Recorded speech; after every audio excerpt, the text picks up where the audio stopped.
Алмазбек Атамбаевдин коронавируска тест тапшыруусу зарыл эмес.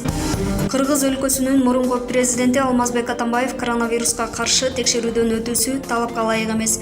Бул тууралуу жергиликтүү басылмалардын бирине анын жактоочусу Сергей Слесарев билдирди. Анын айтымында Алмазбек Атамбаевде оорунун белгилери жок. Азыркы тапта Алмазбек Шаршеновичтин кан басымы өтө төмөн, кыймылдын координациясы да начар, бирок азырынча аны текшере турган дарыгерлер чакырылган жок.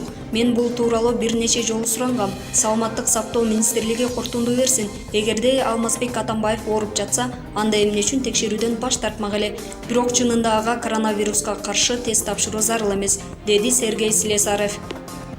Белгилей кетсек, 22 май күнү Алмазбек Атамбаевдин абалы кескин начарлаган. Бул тууралуу анын уулу Сейит Атамбаев Фейсбуктагы баракчасына жазып чыккан эле.